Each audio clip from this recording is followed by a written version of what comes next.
बाले, बाहर निकल। कहां छुप के बैठा है कायर? बाले, बाहर निकल, बाहर निकल कायर। बाले, सुग्रीव।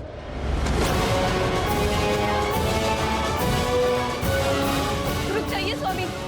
मूर्ख मत बनो तारा। आज मृग स्वयं सिंह की गुफा में आया है। छोड़ो।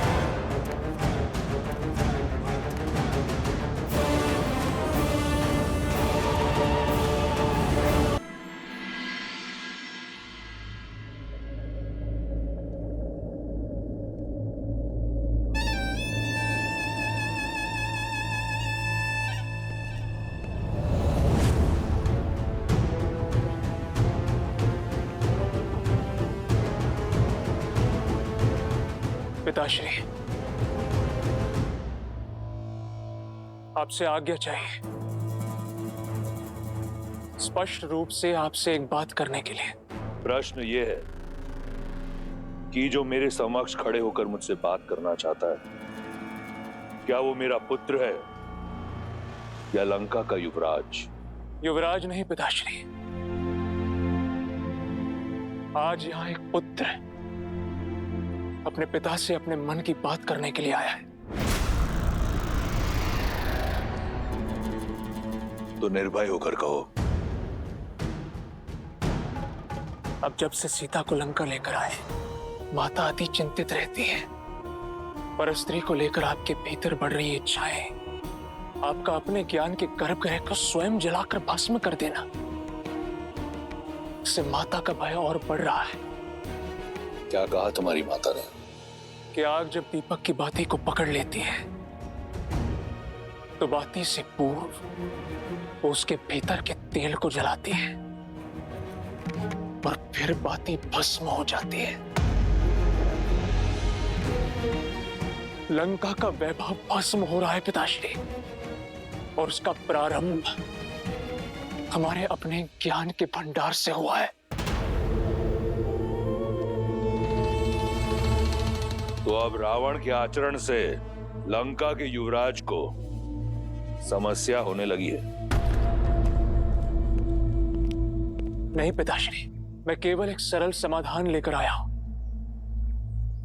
आप मुझे आज्ञा दीजिए, मैं अभी उस राम को मारकर उसका मृत शरीर सीता को दिखाता हूं। बस एक बार उसकी आशा दम तोड़ दे तो वो आपको स्वीकार कर लेगी। राम की मृत्यु उपरांत सीता अपनी पतिव्रता धर्म से मुक्त हो जाएगी।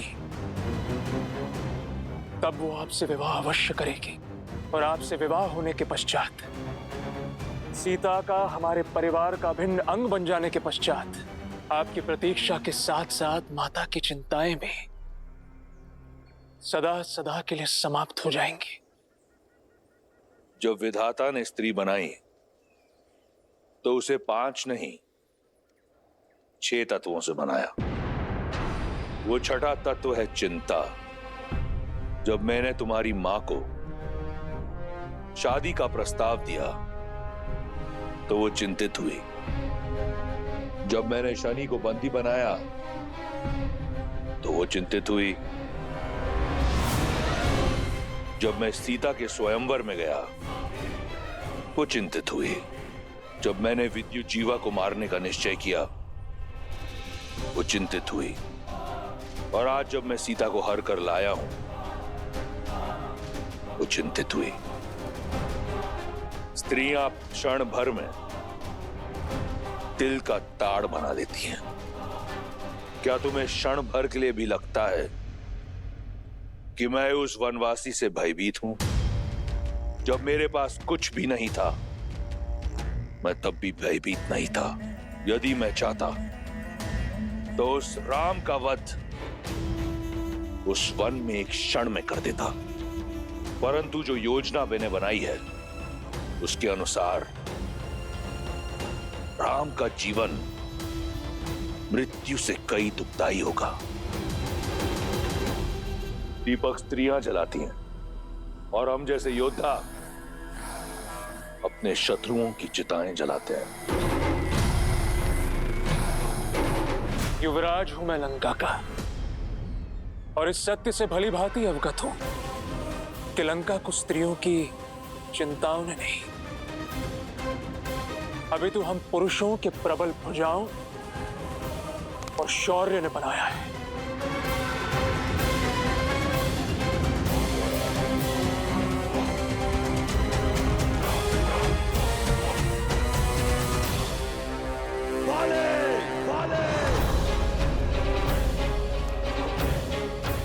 अंगद,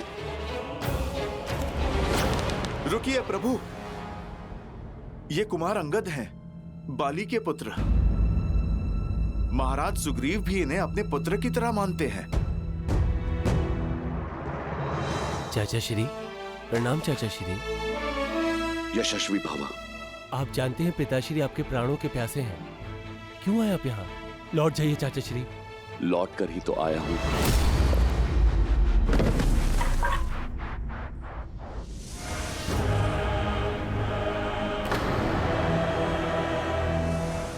और सीधा उस काल के पास जाएगा जहां से कोई नहीं लौटता। चलो, अच्छा हुआ तुम सामने तो आए, अन्यथा मुझे संदेह होने लगा था कि तुम मेरे कुल के हो या नहीं। ललकार देकर मरोगे तो कम से कम ये कह पाऊंगा कि मैंने एक भगोड़े का आखेट नहीं किया, एक साहसी को वीर गति दी। मेरा कुल कलंक से बच जाएगा। मैं भी यहां युद्ध की मंशा से ही आया हूं, तो मृत्यु प्राप्त करने के लिए सज्ज हो जाओ।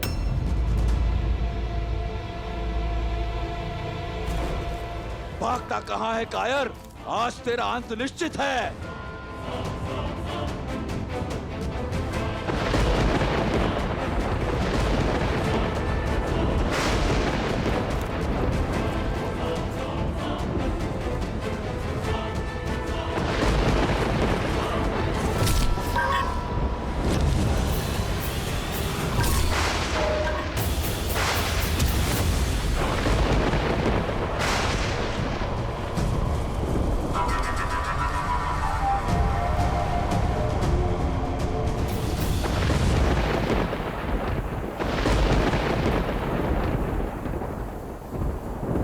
देखा प्रभु, कैसे बाली ने महाराज सुग्रीव की आधी शक्ति ले ली।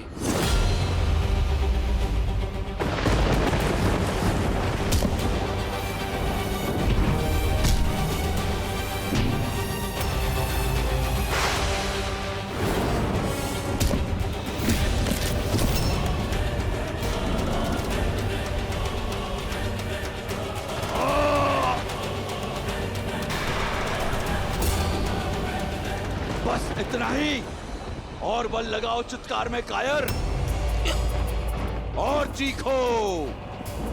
तुम्हारी मृत्यु से अधिक प्रसन्नता मुझे तुम्हारी ये पीड़ा देखकर हो रही है। चाहूं तो मैं तुम्हें अभी तिनके की भांति मसल सकता हूं, किंतु मैं ऐसा करूंगा नहीं। जाओ, दूषक की भांति जाकर छिप जाओ अपने बिल में।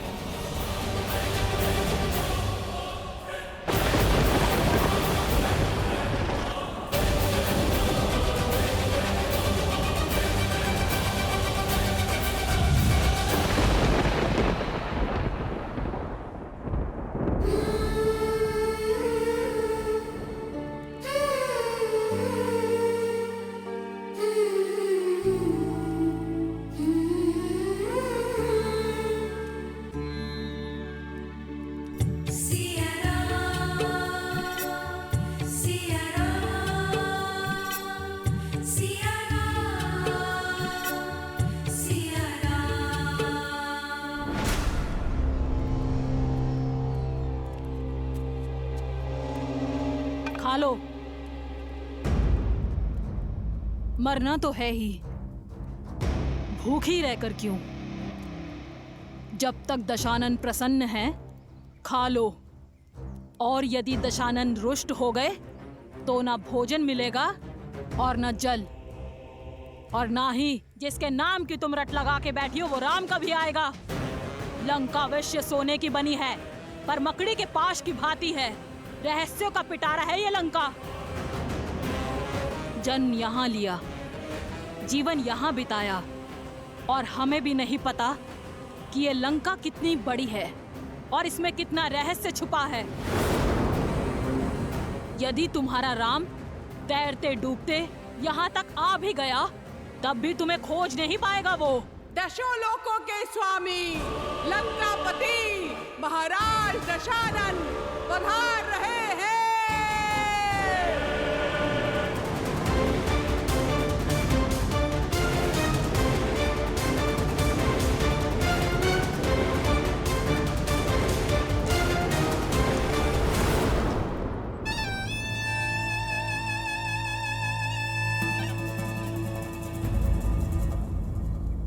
आओ सीता, चलो मेरे साथ।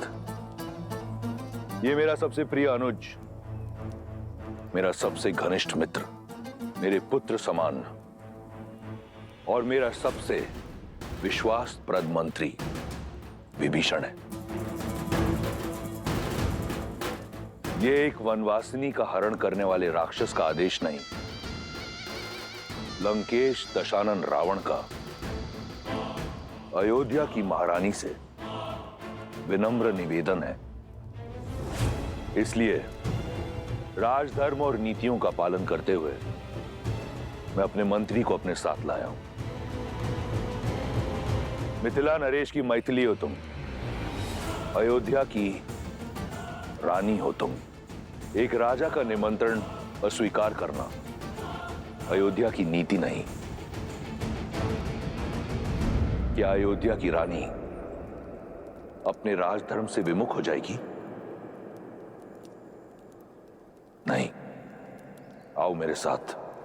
ये लंकेश तुम्हें लंका की भव्यता दिखाना चाहता है।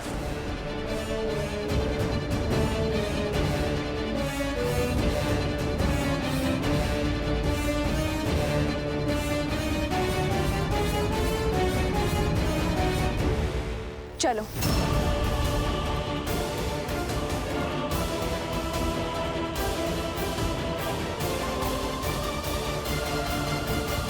महादेव, रावण सीता को कहां ले जा रहा है? उद्देश्य क्या है उसका? अहंकार। अहंकार का केवल एक ही उद्देश्य होता है देवी, स्वयं को दूसरों से अधिक श्रेष्ठ दिखाना। और रावण का प्रत्येक कर्म देवी सीता के समक्ष स्वयं को श्री राम से अधिक योग्य सिद्ध करने का प्रयास ही तो है, जिसमें वो सफल नहीं होगा।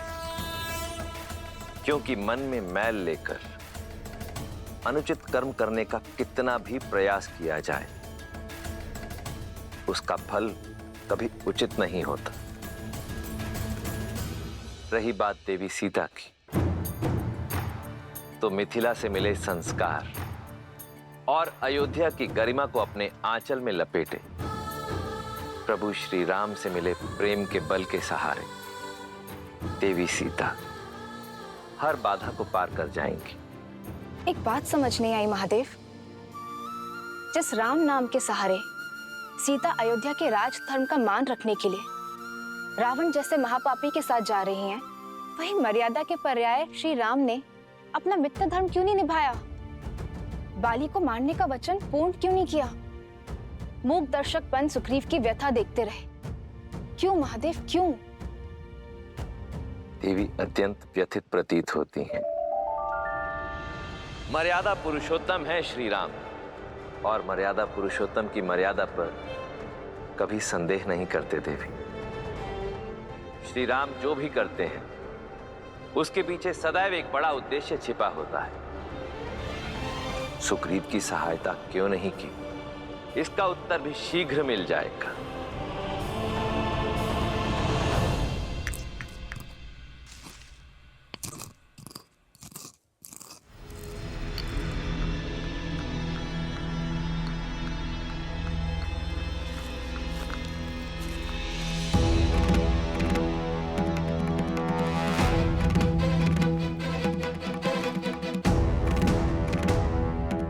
मेरे घाव पर औषधि लग रही है अयोध्या कुमार? आप क्या नमक छिड़कने आए हैं? लक्ष्मण, तुम्हें बहुत घमंड था ना अपने भाई की शक्ति पर, लक्ष्य पर। क्या हुआ? बाली को देखकर धनुष उठाने की शक्ति नहीं बची, या लक्ष्य नहीं साध पाए उस दूरी से? सुरक्षा का वचन देकर विमुख हो गए आप।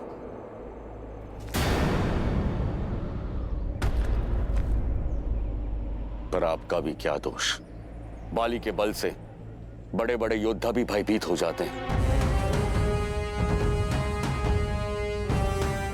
आपके हाथ भी भय से कांप गए होंगे। सीमा मत लांघिए वानर राज। भूलिए मत, जिन पर लांछन लगा रहे हैं वो रघुवंशी दशरथ नंदन श्री राम हैं, जिनके शौर्य का तेज ढक सके ऐसा मेघ अब तक जन्मा नहीं है। मेरे मित्र को उल्हाना देने का पूरा अधिकार है। तन की पीड़ा से अधिक मन की पीड़ा का बाहर निकलना आवश्यक है। धैर्य रखिए महाराज। जिनका जन्म ही उद्देश्य पूर्ति के लिए हुआ है, वो बिना उद्देश्य कुछ नहीं करेंगे। महाराज, यदि प्रभु ने बाण नहीं चलाया तो उसका कोई कारण अवश्य होगा। क्या कारण होगा हनुमान? और अब क्या मैं अपने मन की व्यथा तक नहीं कह सकता? आप पर आपकी मित्रता का विश्वास का मोल अपने जीवन से चुकाना पड़ सकता था मुझे। ऐसी होती है मित्रता। सच्ची मित्रता तो वो है जो अपने मित्र को हानि से बचाए, उसके प्राण की रक्षा करे, ना ही उसके प्राणों का संकट बन जाए। मित्र, मैंने बाण इसलिए नहीं चलाया मित्र, क्योंकि तुम्हारे प्राण रक्षा करना चाहता था। धनुष मैंने अवश्य उठाया था, लक्ष्य भी साधा था। ना अपना वचन भूला हूं मित्र, और ना ही बाली से भयभीत हुआ हूं। हाँ, भ्रमित अवश्य हुआ हूं। मुझे ये ज्ञात ही नहीं था मित्र कि आप दोनों भाई दिखने में बिल्कुल एक समान हैं। आप दोनों का रूप रंग, भाव भंगिमा, आकार विकार, नाक नक्श इतने समान हैं। ये सत्य है मित्र कि मैं ये निर्णय ही नहीं कर पाया कि आप दोनों में से कौन बाली है और कौन सुग्रीव।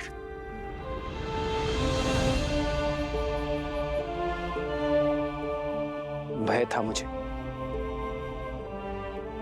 अपने मित्र को खोने का, उसके प्राण हरने का। बाली के स्थान पर यदि मेरे बाण आपको लक्ष्य बना देते तो मैं स्वयं को कभी क्षमा नहीं कर पाता मित्र। बस यही कारण है कि मेरे हाथ रुक गए।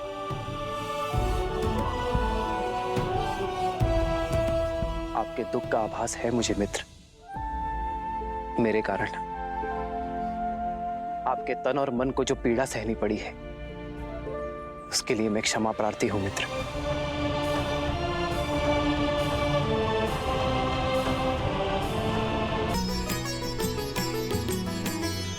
एक रूप तुम भ्राता दो, तेहि भ्रमते नहीं मरे सो।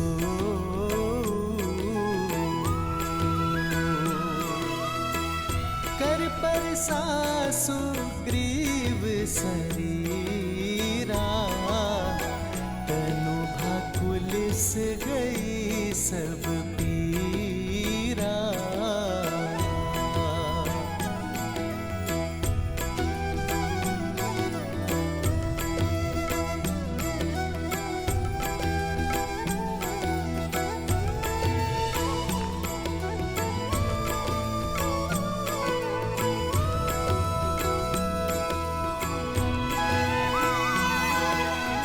क्षमा मांगकर मुझे और लज्जित ना करे श्री राम।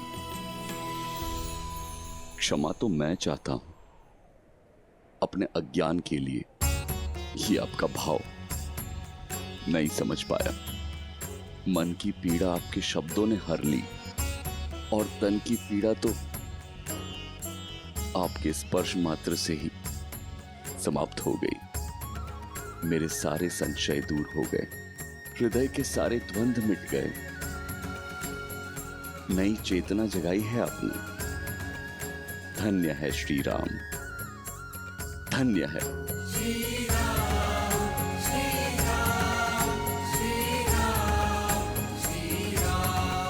बताइए, क्या आदेश है मेरे लिए? मित्र, आप बाली को पुनः युद्ध के लिए ललकारेंगे।